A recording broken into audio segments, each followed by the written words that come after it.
That's why our cat's a piece of shit. Anyway. Hi! Welcome to How Marvelous, this thing we've been doing for 8 episodes now. This is episode 9. And you're listening to it now. I'm Max. I'm not Max. Nope. Some of us are Max. That's me. Are you, dear listener, also Max? No. Oh. I hope not. I am Spartacus. I hope not for their What a terrible sake. way to admit you don't listen to your own show. What? Why, you might be listening right now, Max. To you, Max, denying your own Maxability. Yeah, that's true. You could also be named Max. No, I suppose. that's not a thing. And No. that's not a thing? Okay. Good. There are no one named Max listens to this show. Correct. We alienated all of them several episodes ago. Not that anybody did anything. I've actually been lacing the episodes with subliminal messages designed to drive away everyone named Max. I think you got the concoction wrong because I just ended up watching the Goofy movie a bunch of times. So you still got to work on it, but like you are having an effect. Yeah.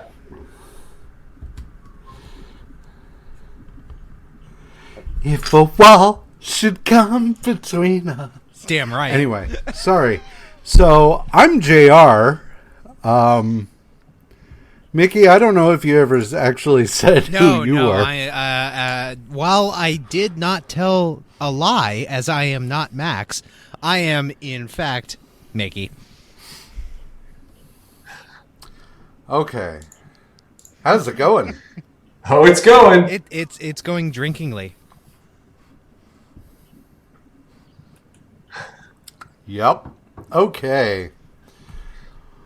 Well, we are here to talk about Marvel's classic series, What If? And this episode we are talking about Volume 1, Number 9, which is What If the Avengers had been formed during the 1950s? And may I just point out that we are appropriately sloshed for this, as most people in the 50s were. Yeah. I mean, recording this has been like an episode of Mad Men. Oh, I know. It's enchanting watching you.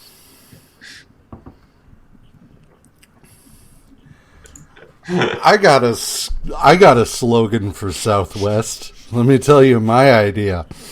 Anyway, what was I saying? Oh, yeah. The creative team. The creative team for What If Volume 1, Number 9. It was written by Don Glutt and Roy Thomas, penciled by Alan Kupperberg, inked by Bill Black, colored by Carl Gafford, lettered by Tom Orzechowski, and edited by Roy Thomas. Let me go ahead and get this out of the way. This lineup of the Avengers sucks. So, if you, dear follower, have read Avengers Forever, you are familiar with this lineup in that it is 3D Man, Gorilla Man, the Human Robot, which is to say, a robot, Marvel Boy, and Venus. And that's kind of why I enjoyed this, but not as a what if. It's a fucking prequel to that line. Well, yeah, and that's why, you know, we talked in a previous episode about how this this book at this point in time reinforces the 616, but in this case it presages the 616 in that this issue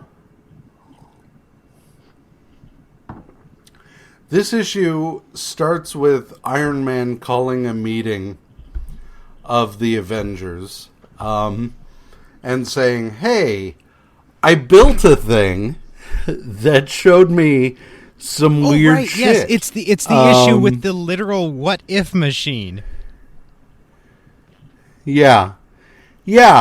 Like, yeah.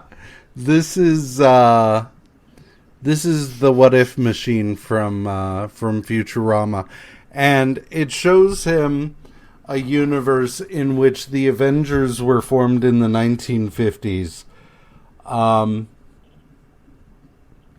And in this version of events, Jimmy Woo gets together a bunch of superhumans to save President Eisenhower from Yellow Claw. If you're not familiar with Yellow Claw is one of the Yellow Peril characters that Marvel had kicking around during this period that were not quite ready to be gotten rid of, but were still not quite entirely right to be using at this point. And so Yellow Claw abducts President Eisenhower. The Avengers get together to go and save him. There's a whole lot of misunderstandings, like 3D Man thinks that the human robot is just a machine, which, newsflash, I mean, he is. But then, like, the human robot is willing to sacrifice itself to save him, at which point he's just like, maybe I had that thing all wrong. And then it's just like, maybe you did. And he's just like, kill it.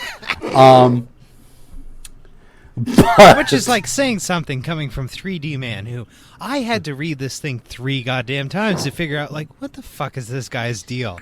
Why? This is the stupidest character in the entirety of comic books, not just Marvel. In the entirety of comic books, I hate above all 3D Man. Because I don't fucking get him, and when I got him, I didn't care.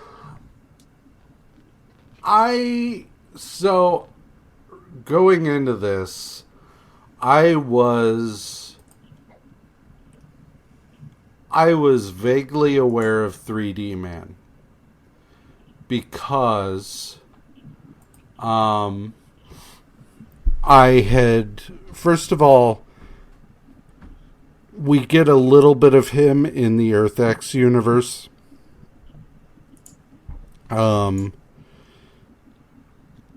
Because Kyle Richmond gains the powers of 3D Man at one point and whatever. Additionally, Triathlon gains the powers of 3D Man. Sorry, could you repeat that name? Could you repeat that fucking terrible, ridiculous name? Triathlon. Beautiful. It sounds like a parody of Trigon. Triathlon is a character that, like, so during the 90s, the Avengers were going through a rough time. You could just stopped at during the 90s. You could just stopped at during the 90s. During the 90s, oh, well, say no more. Yeah. There was the triune understanding, and they insisted that one of their people be put on the Avengers, and it was this guy, Triathlon. And his powers were that he was like 3 times as good at anything as a regular Oh, here guy, I thought it meant he could swim, which- bicycle, and run. No. Unfortunately, it was not entirely a literal name. It was... But the thing you were describing is entirely literal. If he's 3 times as good at knitting as me, then he's still got no knitting prowess. Well, so it's like he's as strong as 3 people. Sure, that's 3D, He's man. as fast as 3 people. He is as smart as 3 people. See, now we're getting subjective. He can Right. pee 3 times as long as the average guy and produce 3 times as much urine. His dick is 3 times... No. I'm kidding. Of course. Canonically, triathlon simply has 3 dicks. There's no Anyway. story I want. So these Avengers save Eisenhower, because of course they do.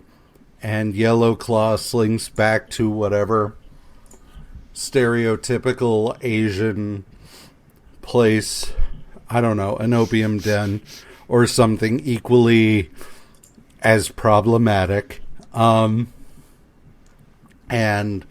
at the end of it, Eisenhower's just like, you guys did a great service, and that's why I'm disbanding the Avengers. No one wants you around. Oh no, there's great potential here, especially with Eisenhower. And I'm just gonna go real world politique nerd for a moment. I want to see a grittier, well, not gritty, a more realistic version of this, where he sees them as like a potential threat of like, listen, costume heroes are going to be a problem. And so he gives his military industrial complex speech, but it's about costume superheroes. And then it like just evolves into the full blown Avengers. I want to see that. That's so like smartly political and like weirdly X-Men. And instead they just go, hey, you know that Yellow Peril guy? Guess what? Guess who his best friend is? A Nazi. Oh. Yeah. You know, the way things like that worked out. So, like I said, this is interesting to look at through the like prism of hindsight, in knowing that Kurt Busiek then takes this and makes it one of the underpinnings of Avengers Forever. Beyond that, it's fine. It's not. Yeah, it's certainly not the worst. We're getting to a better place. They tried to give the Watcher some spiffy new dudes. They don't work. Yeah. I think this is a fundamentally... So, the feeling that I get here is that this is almost a precursor to the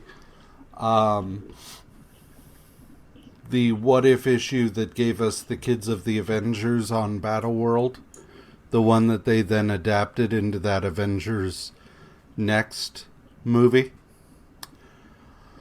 In that it's introducing new characters and kind of playing upon certain stuff, but it also kind of doesn't really work this early on, simply by virtue of the fact that when you come to What If, you're just like, I want to see how things might have worked out differently.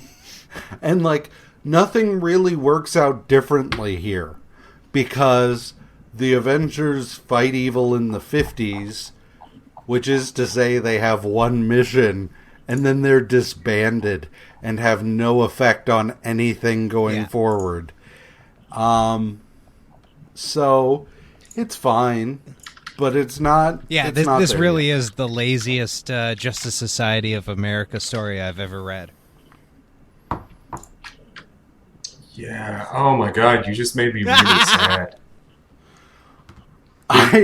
Because that's the most gut-wrenching ending of that of JLU, or no, that's still JLA episode. That's Justice League. Yeah, but it was Jesus. exactly, and like no matter which way you cut it, the JSA kind of just get kind of shoved off.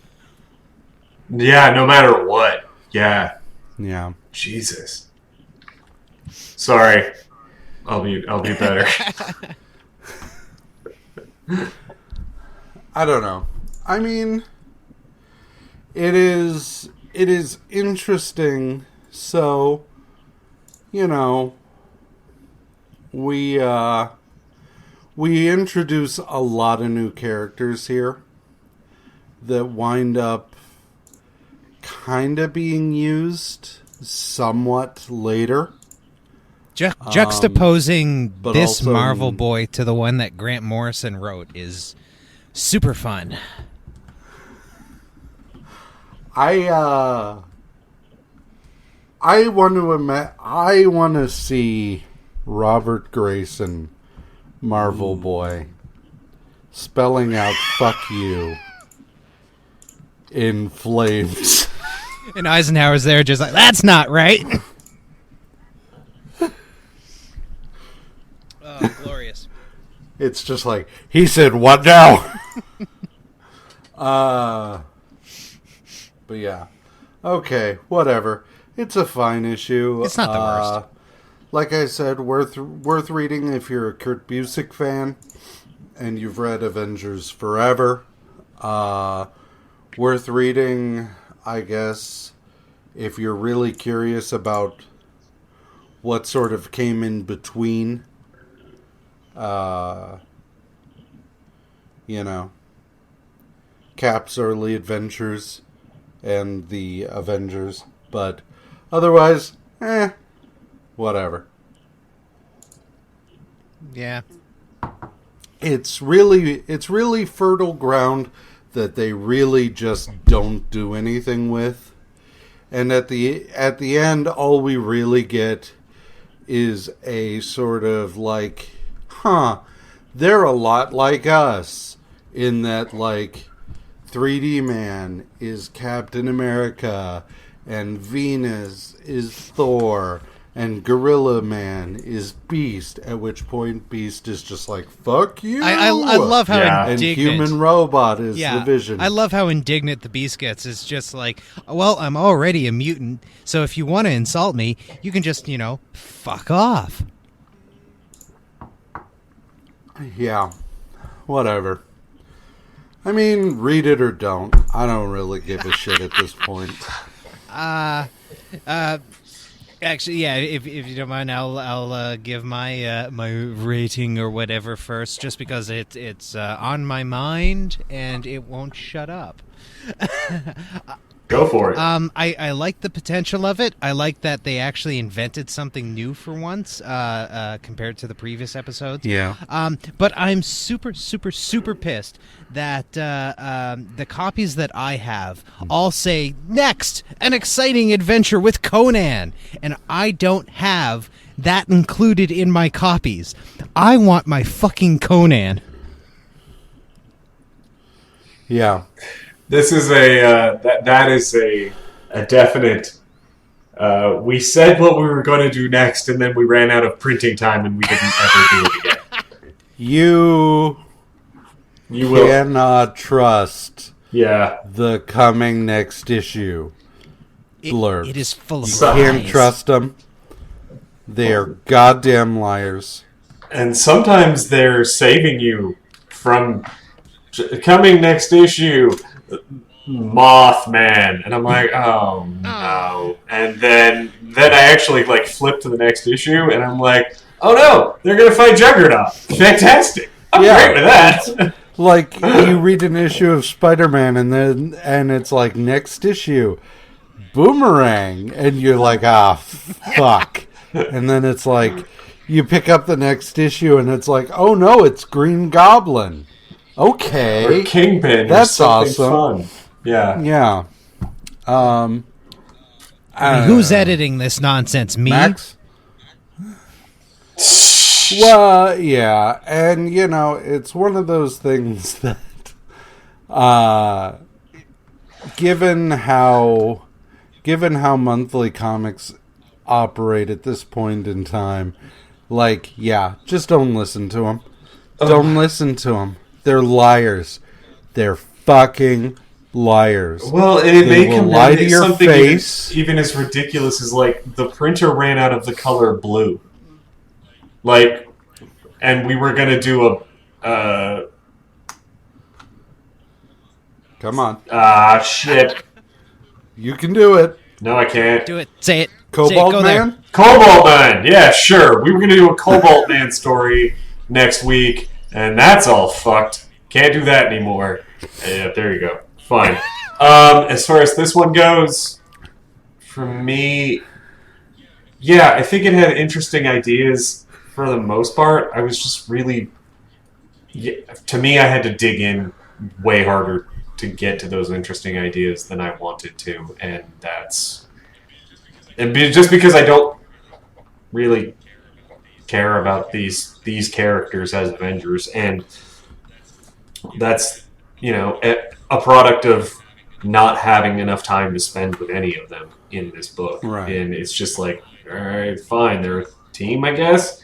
I don't know. Until they're not anymore. Until they're not anymore. And then they died. Because what do you care? Yeah. Yeah. Cool. Good All right. episode.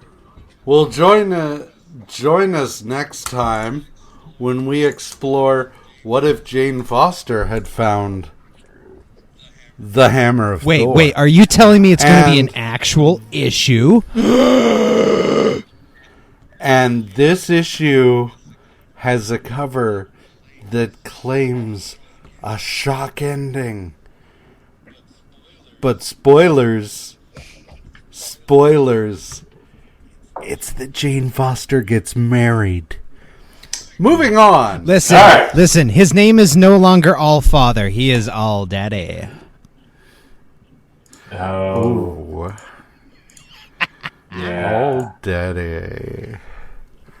All I can think about is the Honest trailer for Infinity War, where they talk about he's an awful father, but he's a great daddy. Oh God, I gotta watch that now. Yeah. Anyway, bye. Bye! Okay, I love you. Goodbye.